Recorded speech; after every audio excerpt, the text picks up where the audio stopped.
Pode me chamar de seu gentil. Gentil de nome, porque de vida eu nunca tive nem sombra disso. E antes que você pergunte se há nome de batismo, já te aviso. Nome mesmo, eu só fui ter depois dos 30.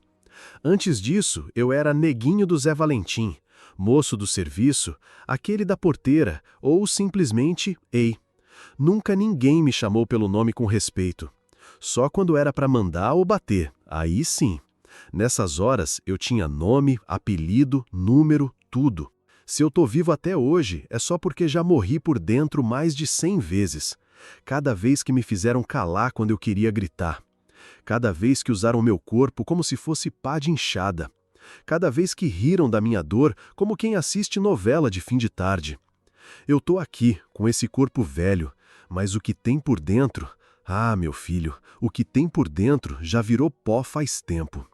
Nasci lá pros lados de Cipó, Bahia. Sertão de terra rachada, povo mais duro que o chão. Meu pai sumiu quando eu era só um fiapo de gente. Minha mãe morreu cedo. E eu fui parar na mão do meu avô, um velho azedo que vivia entre boteco e jogo de baralho.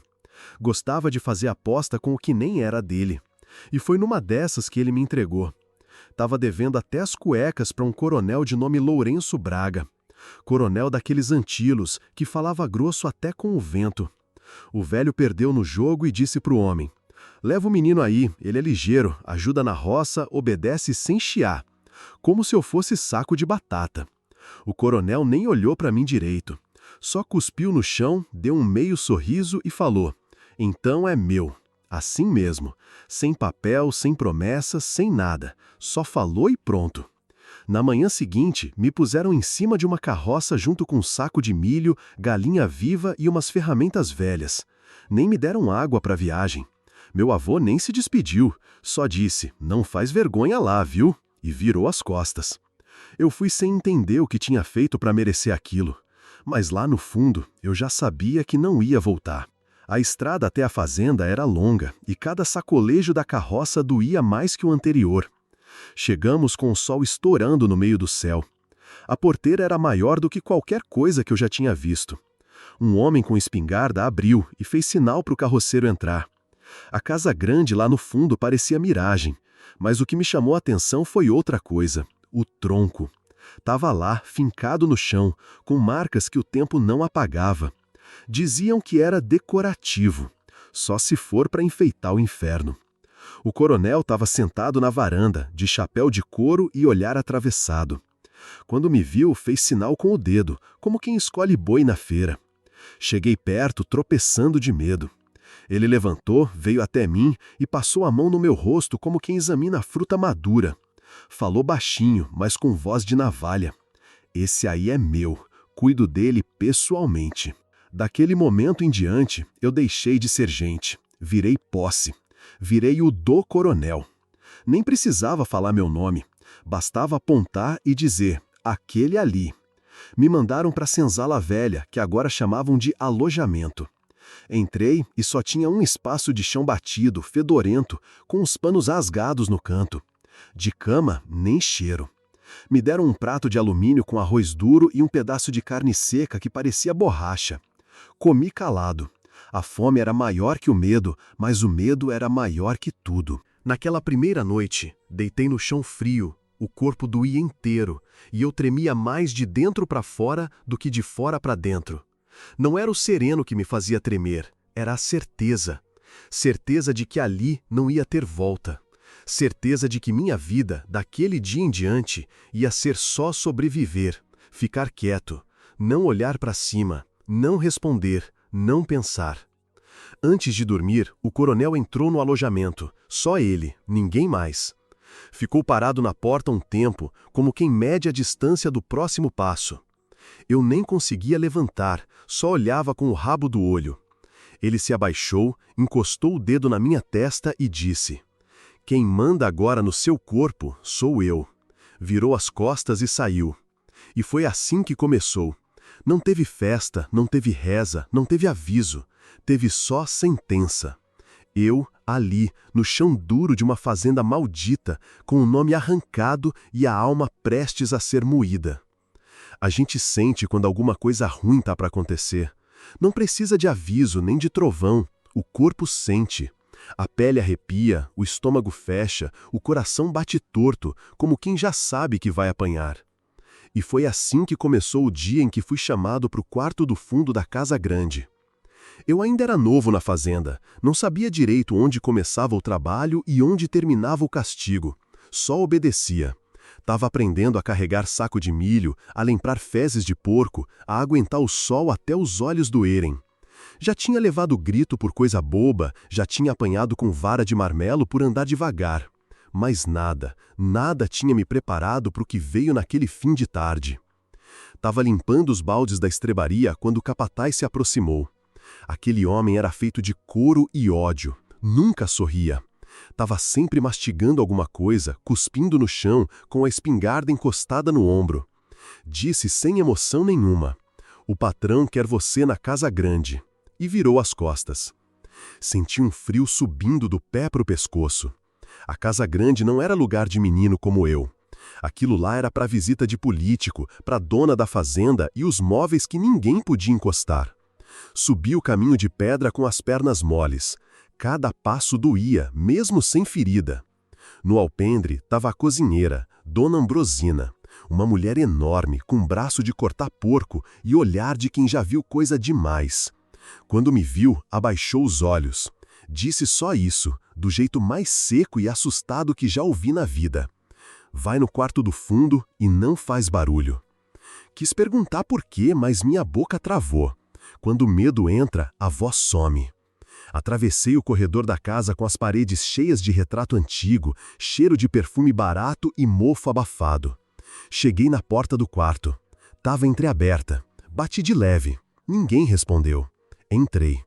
A luz era pouca. Vinha de uma lamparina no canto, tremendo com o vento que nem existia. O chão era de madeira escura, rangendo a cada passo.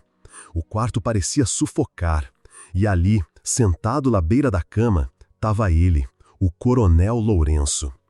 O homem que mandava em tudo, que todo mundo chamava de doutor, mesmo sem diploma.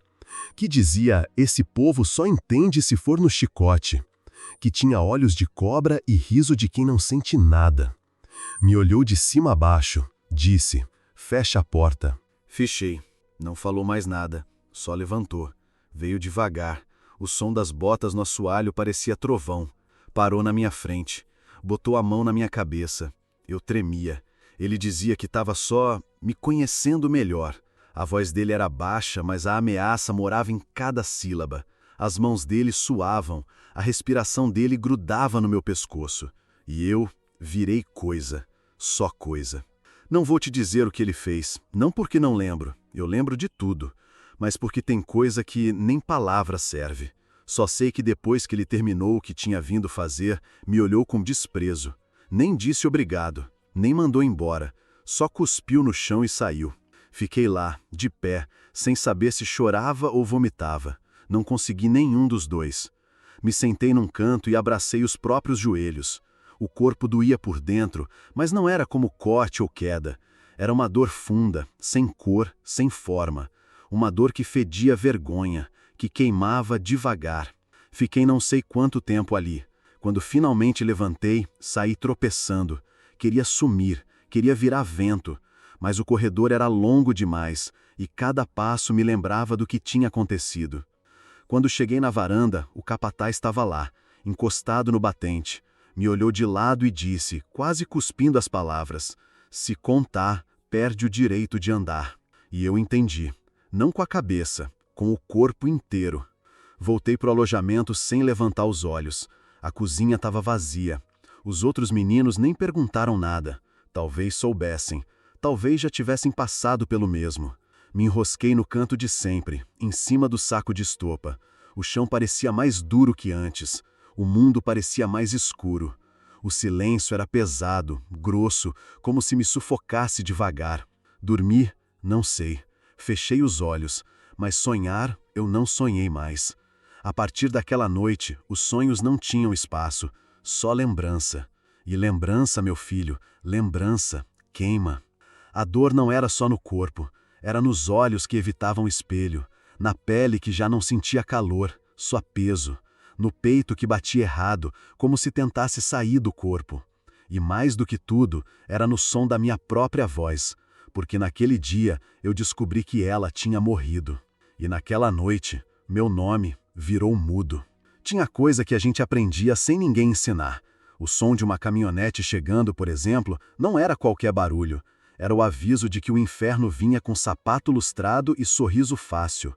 Quando a poeira começava a subir da estrada principal, os capatazes ficavam em pé, ajeitavam o chapéu e as ordens vinham cuspidas. Limpa tudo, veste os moleque, prepara os porcos, tira as galinhas do terreiro. Era um alvoroço, mas não era para nossa liberdade, era para exibição. Os amigos do coronel vinham da capital, da zona do comércio, dos gabinetes cheios de retrato. Vinham para descansar da cidade, diziam, mas era mentira. Ninguém vinha ali por descanso. Vinham para ver o que o coronel tinha de melhor para mostrar. Os bichos bem cuidados, a roça que rendia, a casa grande limpa e a gente. A gente era o troféu mais polido. Os meninos de confiança, era assim que chamavam. Nos trancavam no galpão da roupa logo cedo. Jogavam bacia de água fria para tirar o fedor, esfregavam sabão de soda até queimar a pele, penteavam o cabelo como se fosse fio de palha. Botavam roupa de domingo, camisa de linho velho, calça que pinicava e sapato que nem era do tamanho certo. Tudo para parecer bonito, limpo, obediente, a imagem da ordem. Mas por dentro, a alma estava toda torta, cheia de rachadura. Ficávamos alinhados perto do alpendre da Casa Grande, como soldado em desfile. Não podíamos olhar para os visitantes, não podíamos rir, nem tossir. Só baixar os olhos, encolher a vontade e esperar. Naquele dia vieram 3 caminhonetes, uma preta, outra cinza, outra azul. Tinham bandeira amarrada nos retrovisores. Desceram homens engravatados, com pulseira de ouro e cheiro de cigarro misturado com suor de perfume importado. Dentes limpos, botas caras. Mas o olhar era o mesmo de quem compra gado. Mediam a gente com os olhos. Cochichavam entre si e riam, sempre riam. Um deles veio direto na minha direção. Usava paletó bege e um dente de ouro que reluzia mais que sol em panela de alumínio. O bigode era fininho, o cabelo lambido para trás. Tinha cheiro forte, daquele que gruda no nariz e não sai nem depois de banho. Parou na minha frente, levantou meu queixo com o dedo e olhou fundo. Disse, esse tem algo diferente. Gostei. O coronel, que estava do lado, deu uma risadinha e disse, esse aí é do bom, não dá trabalho, pode levar, doutor. Levar. A palavra me arrepiou até os ossos. O homem estalou os dedos, o capataz já entendeu o sinal. Pegou meu braço e me puxou sem delicadeza, como se eu fosse saco de farinha. Levei um tropeço, mas não podia cair, era vergonha cair na frente dos outros. Fomos até o galpão de trás. O galpão velho, com telhado meio caído, onde ficavam as ferramentas grandes e os restos que ninguém queria. A porta rangeu alto. O cheiro era de madeira úmida, ferrugem e coisa ruim. A luz estava fraca, mas a vergonha clareava tudo. O homem mandou o capataz sair e trancar por fora. Ficamos só nós dois. Ele falou pouco, disse que era para me conhecer melhor, que o coronel tinha dito que eu era esperto, que obedecia bem, que sabia calar. Enquanto falava, andava devagar, como quem saboreia a espera. Não vou te contar o que ele fez, não porque eu esqueci, mas porque não tem palavra limpa para isso. Tem gesto que arranca pedaços sem deixar marca no papel, tem ato que fere de um jeito que nenhuma ferida aparente explica. Só posso te dizer que eu não era mais menino quando saí dali, nem bicho, era resto. O corpo queimava, o coração batia fora do peito, e tudo dentro de mim implorava para acabar logo. O tempo ali dentro foi uma eternidade abafada, sem grito, sem socorro, sem nada. Quando terminou, ele ajeitou a gravata, limpou as mãos num pano que estava jogado e sorriu com aquele maldito dente de ouro. Abriu a porta e saiu como se tivesse ido comprar pão. Lá fora, ouvi risadas, gargalhadas altas, como se tivessem contado piada boa. Um deles disse, esse sabe obedecer. Fiquei uns minutos ali, tentando levantar. As pernas tremiam. A coluna parecia partida no meio. Cada passo doía. Voltei para o alojamento arrastado, andando torto, como o mundo rodando em volta. A cozinha estava vazia. Ninguém olhava para mim. Ninguém perguntava. Porque ali todo mundo já sabia. Passei 2 dias sem conseguir sentar direito. Toda vez que tentava, o corpo gritava. Mas o que gritava mais era a alma. A alma não tinha onde encostar.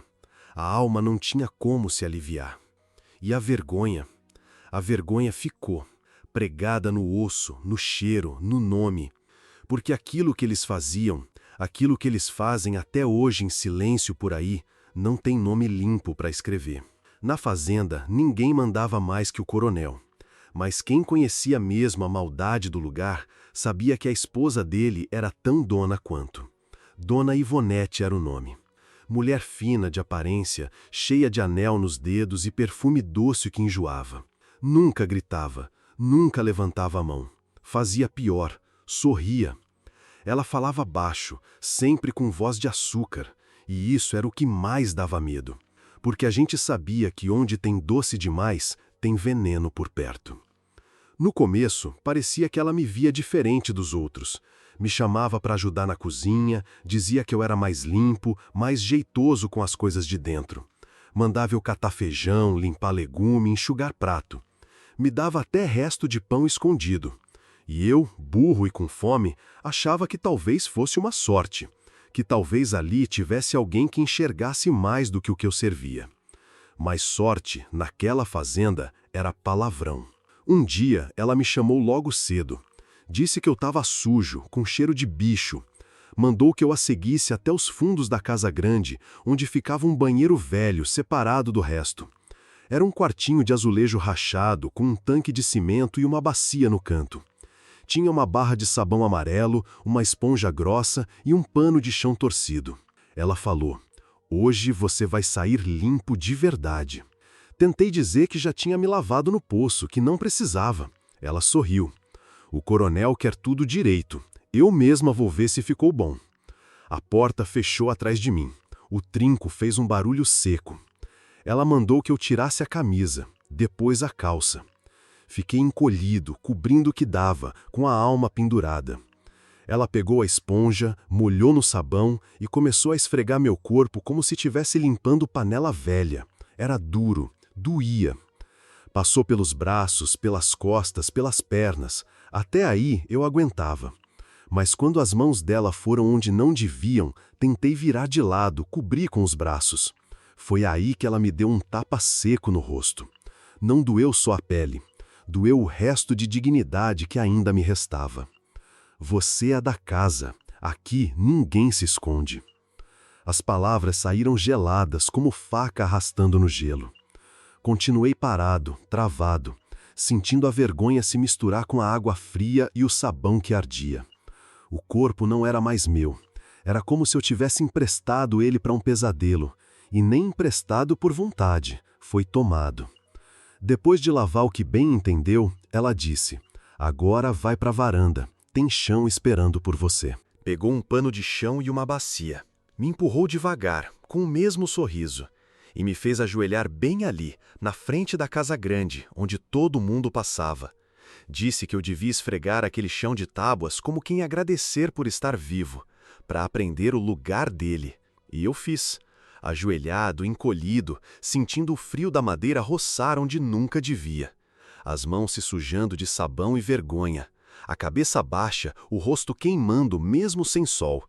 Não olhei para ninguém, nem para os outros empregados que fingiam que não viam, nem para os meninos que passaram rápido com medo de também serem chamados.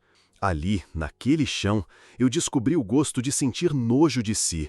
Um nojo que não se lava com sabão, que não sai com chuva, que não seca com o tempo. Passei a não querer encostar nas próprias mãos, a evitar olhar para elas, porque era como se tudo nelas tivesse sido marcado por aquele dia. Depois que acabei de esfregar, ela disse que podia ir. Me deu um pano para me cobrir, como se fosse prêmio, e ainda sorriu, sempre sorrindo. Voltei para o alojamento andando devagar, com o corpo ardendo e o espírito arrastado. Não falei com ninguém. Deitei sem encostar em mim mesmo.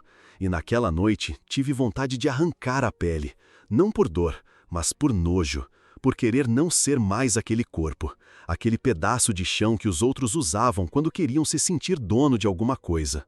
Tinha uma coisa que acontecia de vez em quando lá na fazenda que, de início, parecia boa, mas tudo que parecia bom ali tinha dois lados, e o outro lado sempre cortava.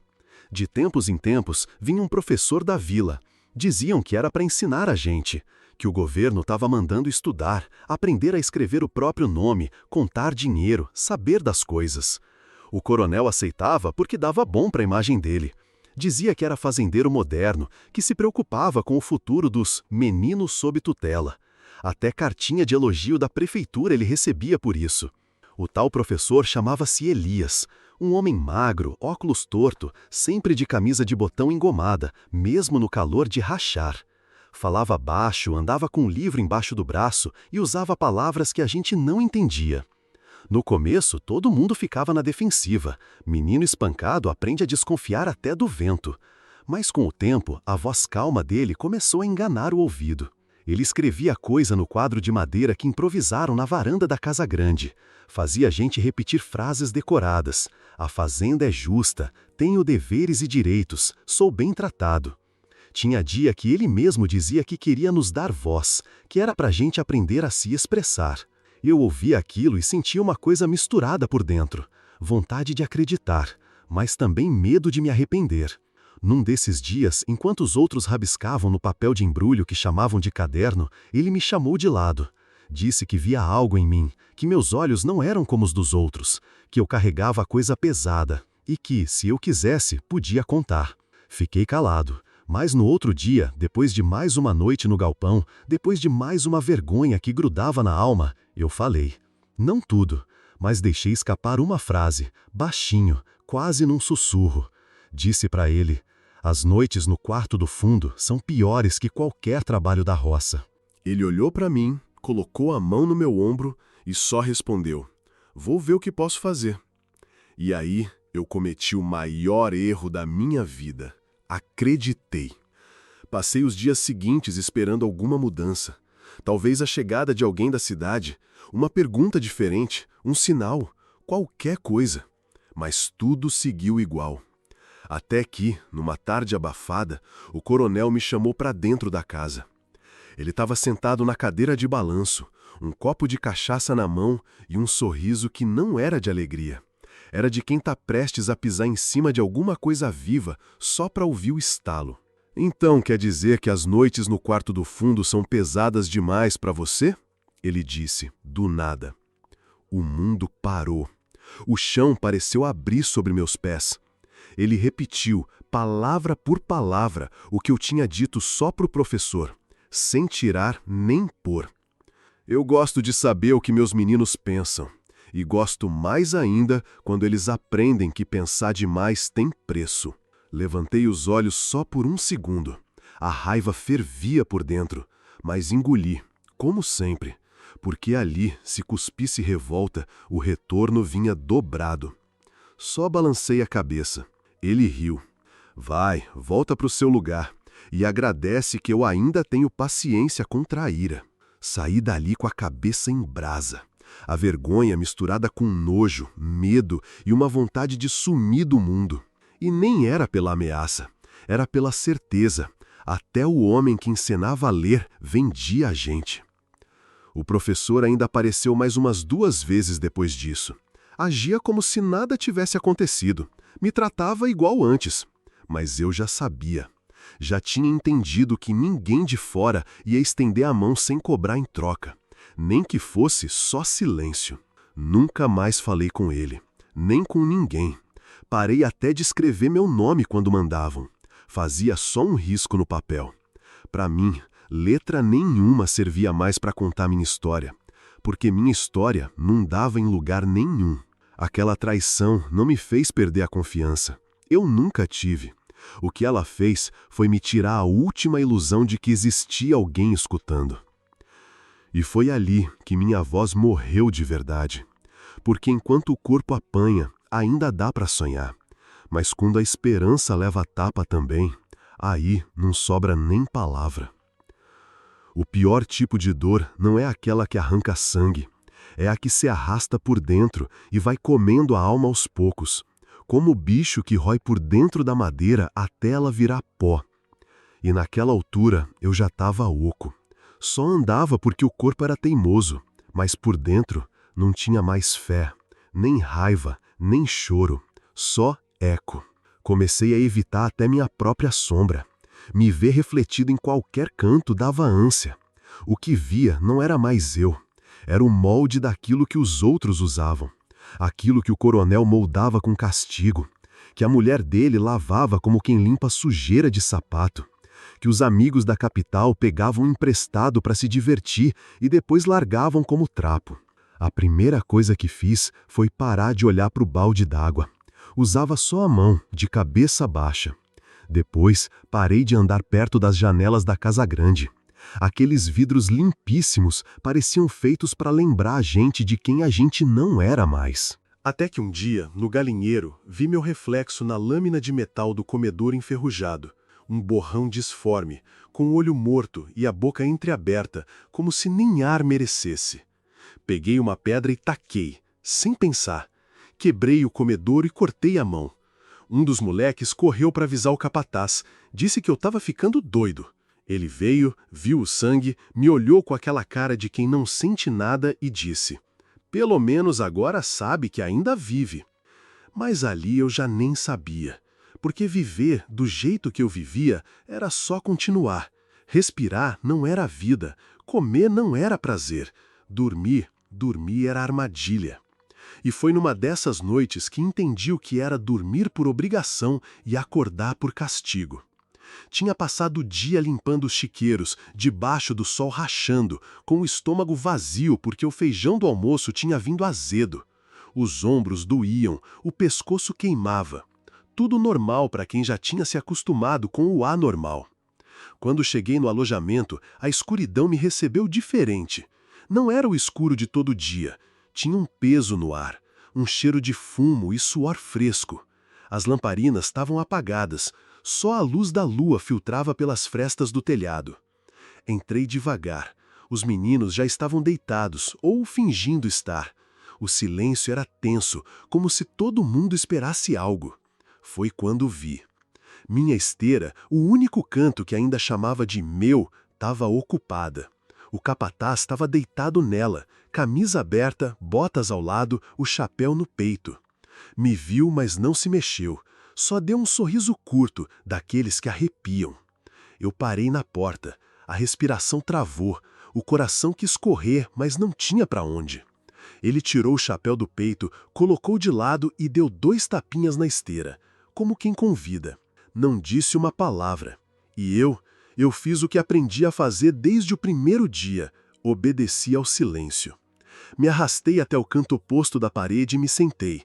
As costas coladas na madeira fria, os joelhos dobrados, os olhos fixos no chão de barro. Fiquei ali, fingindo que o corpo não era meu, que o sangue que corria em mim era de outro. Respirei devagar, devagar demais, como se pudesse desaparecer se não fizesse barulho. Ele ficou ali por um tempo, muito tempo, respirando fundo. Um chiado que preenchia o quarto inteiro. Depois se levantou devagar. Passou por mim como se eu fosse parte do chão. Saiu. A porta rangeu, fechou. Ficou só eu, o escuro e o cheiro dele impregnado na esteira. Não deitei, não chorei, só sentei ali até o sol nascer. Na manhã seguinte ninguém disse nada, nem ele, nem os meninos, mas os olhares pesavam. E o meu eu não aguentava mais carregar. Passei os dias seguintes com medo de encostar em mim mesmo, de tocar meus braços, minhas pernas. Sentia como se tivesse espinho por dentro da pele. Cada banho era um castigo. A água parecia escorrer levando pedaço do que eu fui. Comecei a morder o próprio punho durante a noite só para ver se ainda doía, só para saber se eu ainda sentia. E a pior parte é que sentia, e isso era o verdadeiro castigo. Porque dormir virou vigília, a cama virou armadilha, o escuro virou ameaça. Cada noite era uma aposta, ou acordava vivo ou só acordava. E se você chegou até aqui, não se esqueça de se inscrever no canal, deixar o seu like e me dizer de onde é que você está me ouvindo. Naquele lugar, criança não nascia, criança aparecia. trazida por alguém que não queria mais, empurrada como dívida, jogada como sobra. E quando sumia, sumia igual chegou, sem aviso, sem pergunta, sem ninguém para sentir falta. Mas teve um dia, num fim de tarde abafado, que apareceu um menino diferente. E isso foi, desde o começo, um erro do destino. Ele chegou sentado na traseira de uma carroça velha, segurando uma trouxa de pano e um pedaço de goiaba mordida. Tinha a pele escura, os pés rachados, os olhos miúdos e vivos, como quem ainda não sabia que olhar muito naquele lugar era pedir para sofrer mais cedo. O capataz largou ele na frente da cozinha, deu 2 tapas na cabeça dele, leves, como quem marca território, e disse: "Cuida disso aí, mais um para a lista do coronel." A cozinheira resmungou, mandou ele para o fundo e ali começou a presença dele. Eu assistia de longe, como sempre fazia. Desde que perdi o nome, passei a só observar. Mas aquele moleque me incomodou, porque sorriu até para mim. E quando uma alma destruída vê outra tentando viver, arde como sal em carne aberta. No primeiro dia, quis saber meu nome.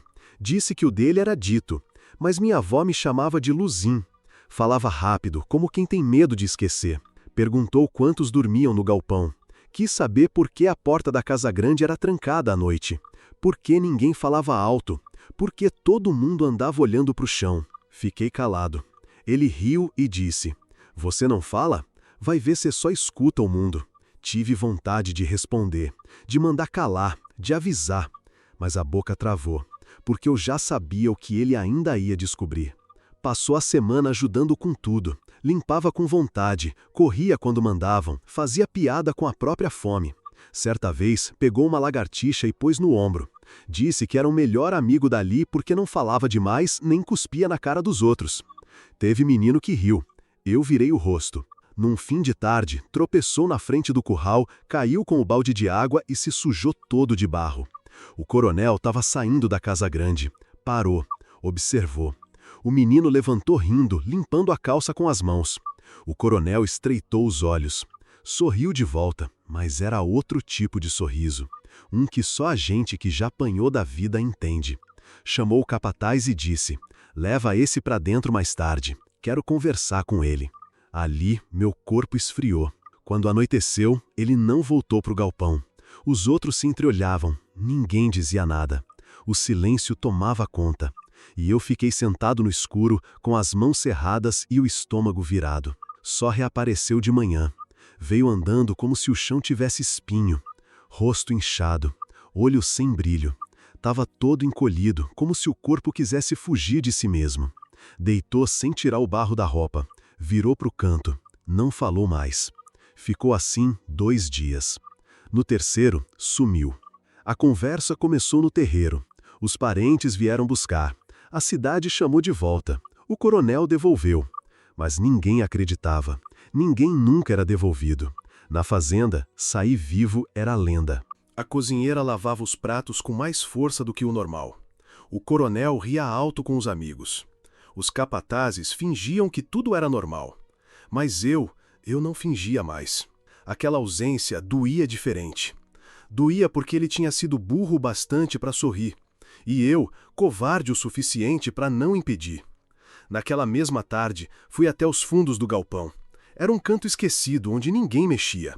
Entre os entulhos, atrás de uma pilha de tábuas, a terra estava revirada, fofa demais.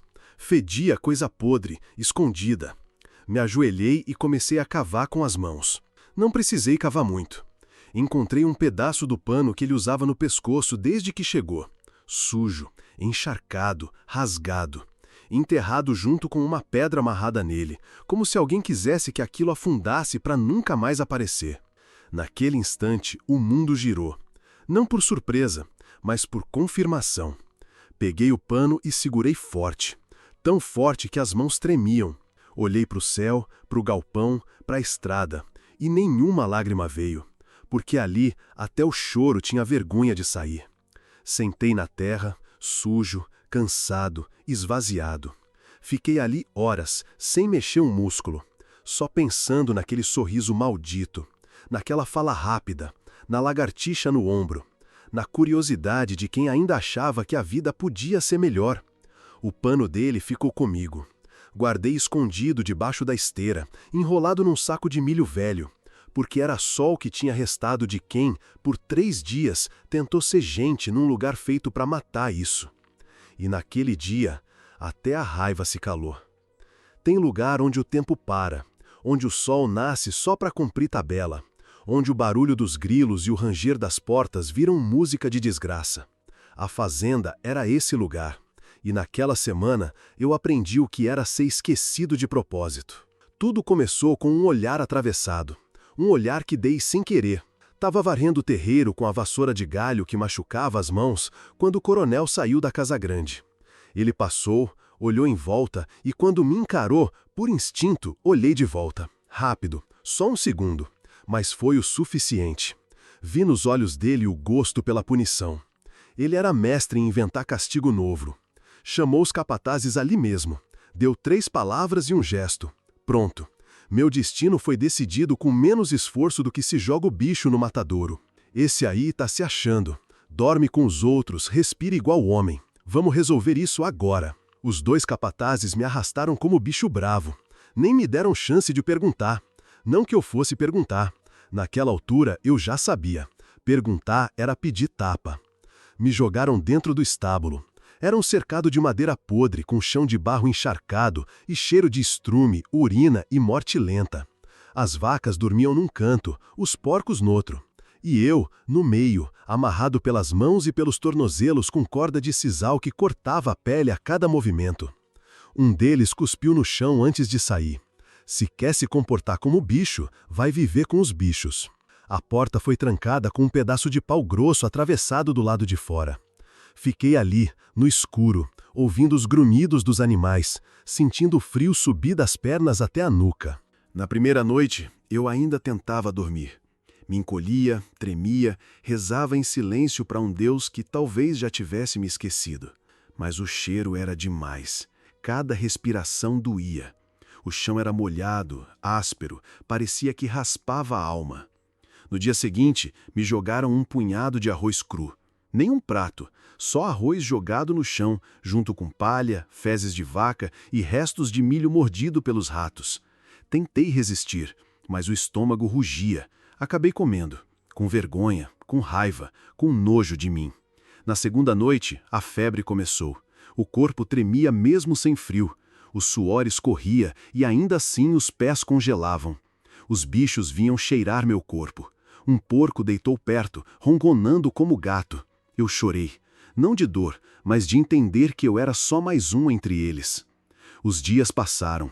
3, 4, talvez 5. Já não contava. Só lembrava da luz do sol pelas frestas e do som da chuva que caiu na sexta noite.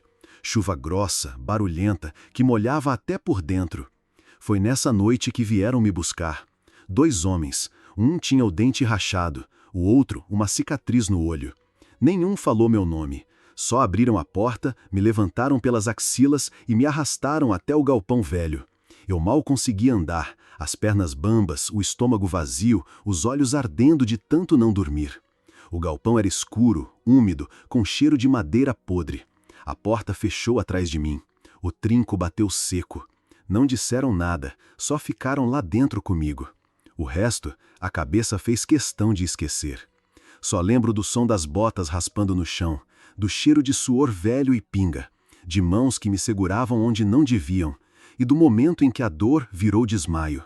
Depois disso, só o gosto de sangue na boca, o sabor metálico que fica mesmo depois de escupir. Acordei jogado num canto, as pernas abertas, o corpo todo doído, como se tivesse apanhado de dentro para fora. Tentei me levantar, mas o mundo girava. Cambaleei até a porta. Ela já estava aberta. Saí tonto, com o rosto inchado, os olhos embaçados. E foi no caminho de volta para o alojamento, com o mundo girando, que ouvi. Um riso abafado, meio rouco, como quem acha graça do sofrimento alheio. Depois um sussurro, quase no meu ouvido. Aprendeu, né? Não virei, não respondi, nem chorei, porque naquele momento até o choro me abandonou. Só segui andando, um pé depois do outro, carregando o peso do corpo, da vergonha, do sangue seco e da certeza de que agora nem bicho eu era mais, porque até bicho tem nome. Aquela semana foi anunciada com tambores que começaram a bater desde a véspera. Passavam estafeta nas fazendas vizinhas, carregando recados lacrados da capital. Chegou aqui dizendo que o coronel ia receber autoridades e que tudo precisava estar impecável. Não havia dúvida de que era um teatro, como todos os outros, mas o palco dessa vez era maior e a plateia responsável. Na manhã da visita, os capatazes correram desde o amanhecer. Mandavam a gente vestir roupa limpa, roupa de domingo, sem buraco, sem cheiro de curral. A cozinheira esfregou meus braços até a pele quase sair. Passaram sabão de pedra nos pés, cortaram o cabelo com navalha. Tem que estar apresentável, menino. Grudaram perfume barato no pescoço da gente. Ficamos enfileirados no pátio, esperando. As caminhonetes chegaram uma atrás da outra, cada uma levantando poeira e revelando os visitantes. Homens em paletó, mulher de luva, fichário, roupas caras demais para aquele lugar. Desceram, ajeitaram o lenço, os óculos, as pastas. Veio um silêncio estranho e pesado. A comitiva carregava aquele ar de quem acredita que adquiriu o direito de julgar até as pessoas. O coronel estava na frente, com postura de escola, sorriso amarelo e braços cruzados. Chamou: "Meus aprendizes." A palavra soou irônica. Aprendizado para a gente significava dor, constrangimento, humilhação. E era exatamente isso que ele quis mostrar. A maquiagem de um lugar que, ali, dentro, era a extensão da senzala. Ele foi lá e apresentou um a um. Esse é o Joaquim, bom de ordenha. Esse é o Lucas, sabe amarrar bezerro. Esse é o Zé, olha ele sorrindo. Cada menino dava um tchauzinho tímido ou cabeça. Tinha ali medo pintado no olhar. Medo de errar, de mostrar voz, de sentir. Foram separados em grupos. Uns para colher, outros para servir. Os visitantes anotavam nos papéis, apertavam a mão, falavam excelente. Mas o que importava mesmo era escolher o que servia. Quando chegou a minha vez, o coronel mandou chamar. "Esse aí, deixa ele de lado, não presta para apresentação." Um deles, de gravata preta, olhou para mim. Meu rosto estava inchado, o corpo torto, o olhar vazio. Ele apertou a pasta, olhou para o coronel e disse: "Esse tem olho de raiva demais." O coronel deu uma gargalhada solta e falou alto: "Esse aí já está estragado demais para vender. Deixa ele com os meus de maior confiança. Melhor servir para o dono mesmo que ajeitar para mercado." Um silêncio pesado pairou. Desde menino, aprendi que escapar da venda já era sorte. Mas ser rotulado de estragado era galhardia. Sabia que o lugar que me esperava era o mais escabroso. Ser usado pelos de dentro, pelos piores. Enquanto outros iam para os campos, eu fui levado para casa grande. Não para aprender ou para representar nada. Fui usado. Empregado dos piores serviços. Acarretar água podre, limpar esterco, cuidar dos animais doentes, varrer urina de porco no curral. Sempre nas tarefas que exigiam força, resistência e sumiço, que ninguém olhasse para mim. Também me colocaram em tarefas sem sentido. Varrer a varanda até a madeira brilhar, limpar marcas que ninguém via, ajeitar móveis que não eram meus. Era servir à vaidade deles, à ostentação. Eram castigos disfarçados como confiança. Mas a confiança que eu representava era sempre a pior. Confiança de continuar existindo ali como objeto. Sentia as costas doerem de baixo para cima. O corpo parecia transcender. Aos poucos deixava de ser humano para virar parte da fazenda. Um peão que servia sem voz, sem vontade, sem história. Porque era isso que me escolheram. Não para crescer ou ser útil, mas para garantir que a fazenda mantivesse a cortina, pagando pouco, calando a realidade. Desde o dia da visita, passei a ser o moço de confiança dos porões. Aquele que cuidava das feridas dos animais feridos, que segurava a porta para saboricar o ranço da fazenda, que limpava as escadas que ninguém pisava, vivendo uma castração completa. Agora eu tinha certeza, ali dentro, o pior não era ser vendido, era ser escolhido. O corpo da gente tem hora que resolve entregar, não porque quer, mas porque não dá mais conta de guardar tanto peso. Foi num dia qualquer, como todos os outros, um dia que começou com o sol arranhando a terra e os gritos do capataz cortando o ar. Eu estava no curral, varrendo com uma vassoura feita de espinho e raiva, quando o inferno bateu no lombo sem avisar. O capataz já vinha me olhando torto fazia dias. Era um homem com braço grosso, barriga dura e alma miúda. Se sentia diminuído perto dos amigos do coronel, então descontava tudo nos que não podiam responder. Eu era alvo fácil, já tinha sido riscado da lista dos vendáveis, então agora eu era só resto, e resto se amassa, se esconde, se esquece. A ordem era limpar o estábulo antes do meio-dia, mas a chuva da noite anterior tinha virado o barro num poço. A enxada não entrava direito e os cavalos estavam agitados. Um deles me deu um coice de leve no ombro. Eu caí, só caí. Não reclamei, não chorei, só me levantei devagar. O capataz viu, e aquilo bastou. Veio até mim cuspindo palavrão, pegou o cabo da enxada e me acertou nas costas com toda a força. O primeiro golpe arrancou o ar. O segundo me fez ver estrela. No terceiro, caí de joelhos. Não pedia socorro, não tinha para quem. Só ouvi o som da madeira rachando nas minhas costelas e o riso abafado dos que fingiam que não viam. Ele parou quando cansou, não quando quis. Me deixou largado ali, com o rosto grudado na terra molhada, o corpo pulsando em dor, o olho ardendo de vergonha. Depois mandou-me arrastarem para o paiol. Deixa ele lá. Quando acordar, termina o serviço. Se acordar. O paiol era escuro, mofado, cheio de rato e saco de milho furado. Me jogaram num canto e fecharam a porta. Não me deram água, nem um pano para limpar o sangue seco do canto da boca. Fiquei ali, primeiro esperando melhorar, depois só esperando. O tempo dentro do paiol não andava. Ele se arrastava como bicho doente. Eu via o clarão da fresta mudar devagar, do amarelo para o cinza, do cinza para o nada. Não sabia se era dia ou noite. Só sabia que estava vivo porque ainda sentia a dor. E a dor ali era a única coisa que me dizia: você ainda não foi esquecido por completo. A garganta secava, a cabeça doía, a febre ia e vinha. Tentei levantar, as pernas falharam. Tentei gritar, a voz não saiu.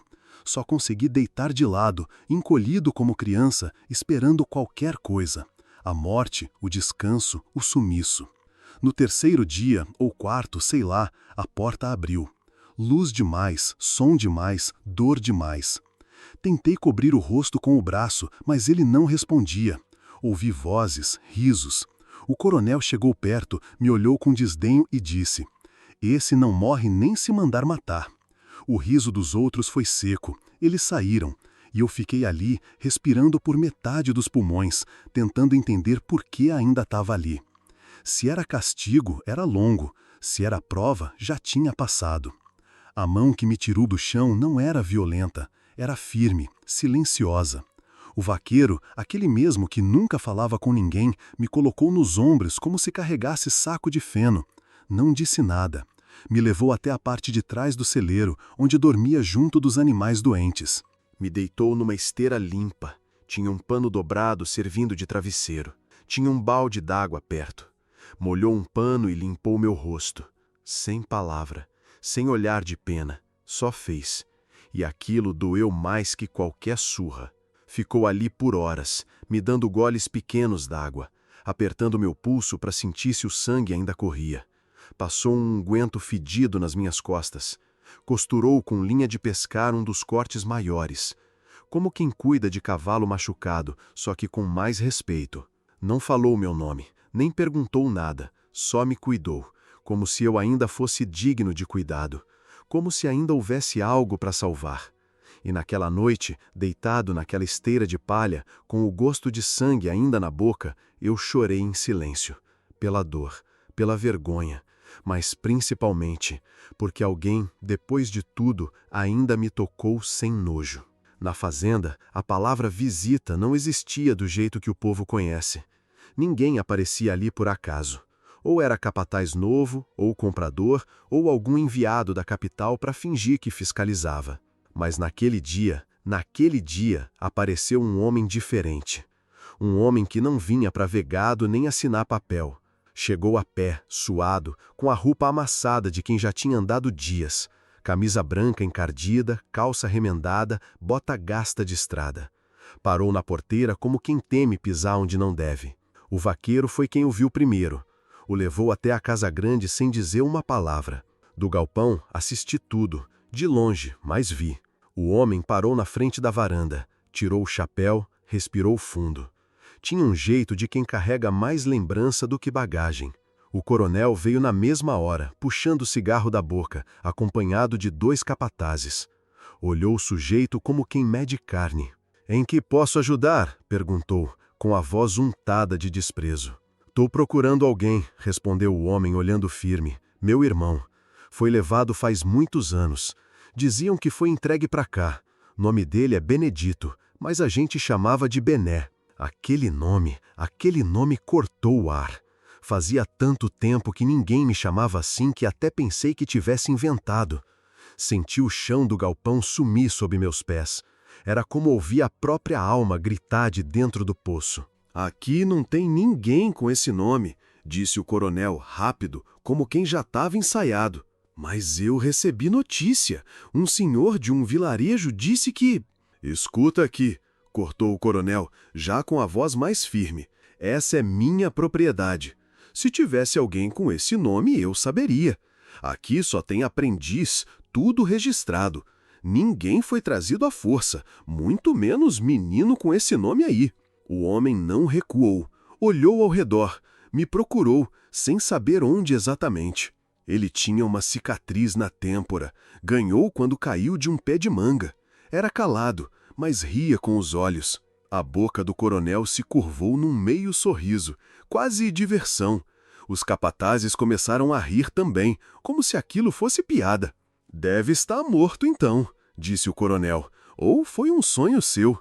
Agora vá, que aqui não é lugar de delírio." O homem assentiu com a cabeça, mas antes de virar as costas, enfiou a mão no bolso da calça e tirou um lenço desbotado, dobrado com cuidado, tecido fino, bordado nas bordas com linha vermelha. Era da nossa mãe. Era o que ela usava no cabelo quando varria a cozinha, quando fazia reza, quando chorava de saudade do filho mais velho que fugiu. Ele deixou o lenço cair. De propósito. Fingiu tropeçar, mas largou ali, bem no chão de terra da varanda. Depois saiu, sem olhar para trás. Quando a noite chegou, o vaqueiro me trouxe o pano, enrolado num trapo velho, escondido debaixo da blusa. "Isso aqui é para você", disse. Foi a primeira vez que ele me chamou de você, e a primeira vez que falou mais de uma palavra comigo. Peguei o lenço com mãos trêmulas.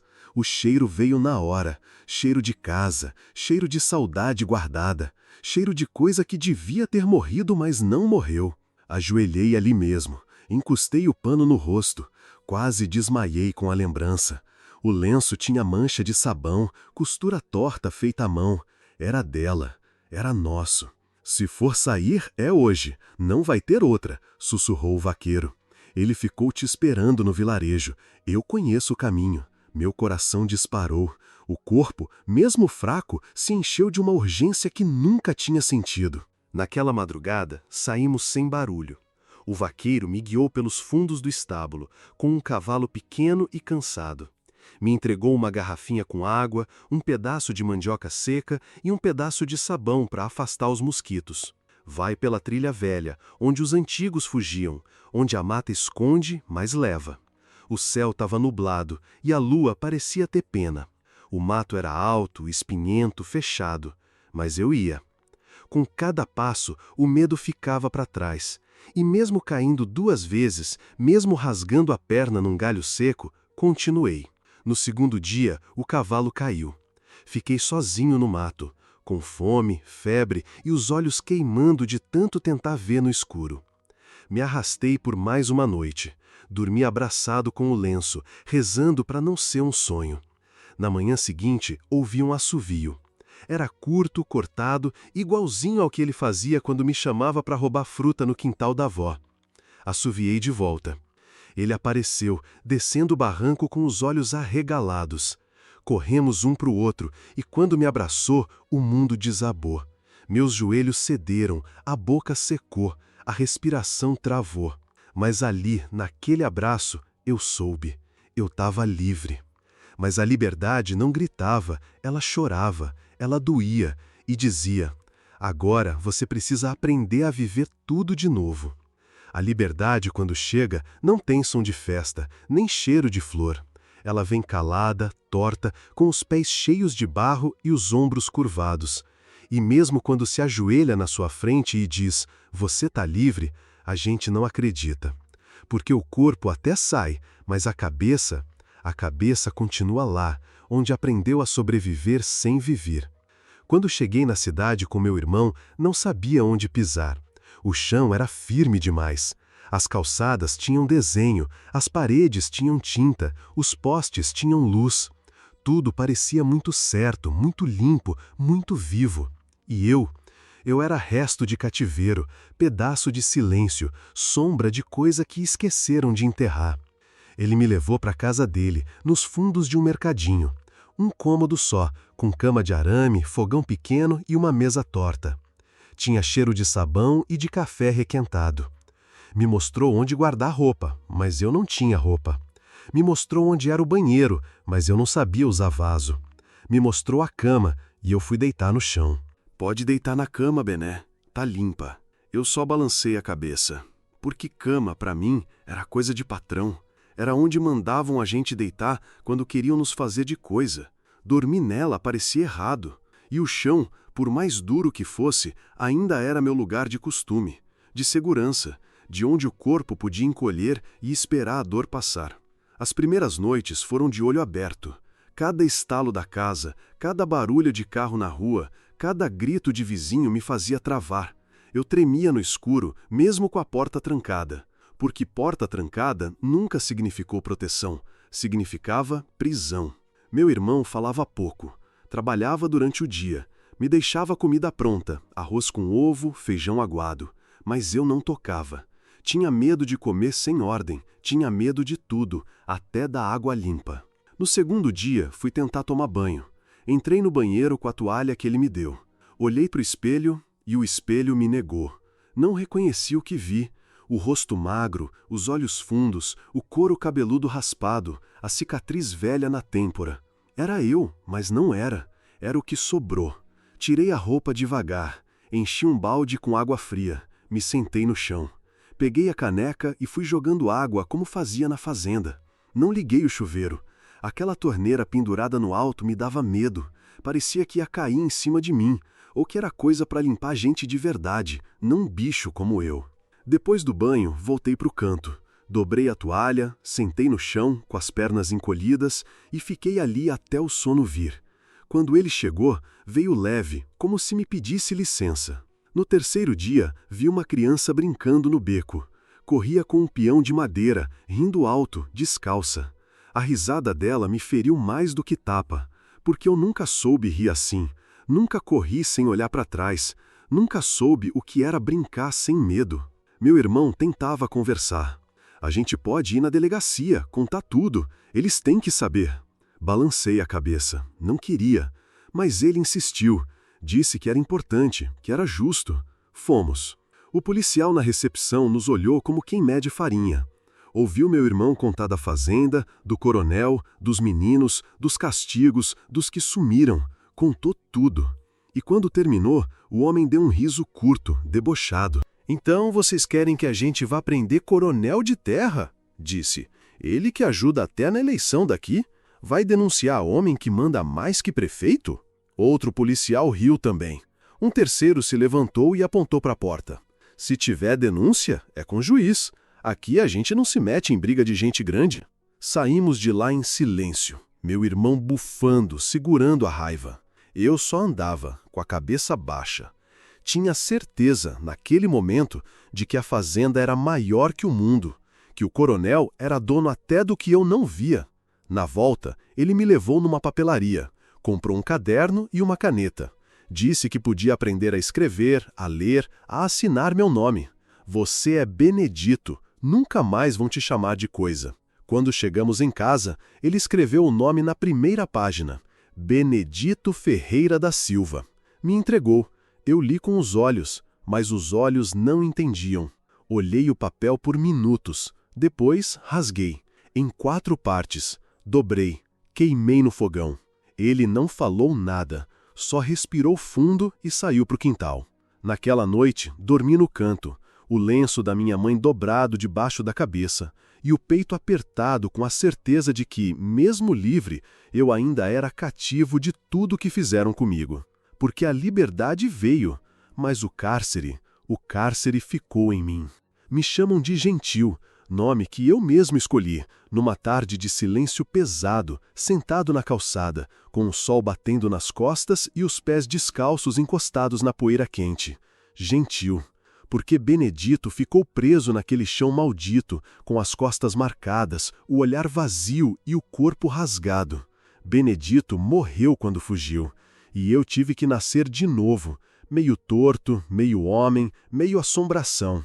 Gentil foi o que sobrou. Os anos passaram sem pressa, sem dó também. Primeiro morei com meu irmão por mais de ano. Ele tentou, Deus sabe que tentou. Me ensinou a mexer com ferramenta, a assinar papel, a pegar ônibus sem medo. Comprou até um rádio de pilha, daqueles que faziam companhia no escuro. Mas não adiantava muito. O rádio falava demais, o mundo gritava, e eu só queria silêncio. Com o tempo, ele conheceu uma moça, casou. Me olhava com cuidado, mas cada vez com mais distância no olho. Quando a mulher engravidou, ele me chamou para conversar. Gentil, talvez seja melhor você ter seu canto agora. A gente vai precisar de espaço, mas eu vou te ajudar. Não fiquei com raiva, não soube sentir nada. Só balancei a cabeça e saí com uma sacola nas costas, o lenço da minha mãe guardado num plástico velho, uma muda de roupa e um pão amanhecido. Fui parar num bairro afastado, na beirada do mato, onde as casas ainda eram de madeira e o pessoal vivia mais do trabalho do que de conversa. Ali, consegui trocar serviço por estadia. Lavava quintal, puxava água, roçava lote. Devagar, sem pressa, sem falar muito. Me deram uma barraca velha num terreno vazio, e ali eu fiquei. Plantei umas couves, umas mandiocas, uns pés de milho. Vendi na feira depois. Comecei a andar com um carrinho de mão. Rodava a cidade com fruta, verdura, tudo que eu mesmo arrancava da terra.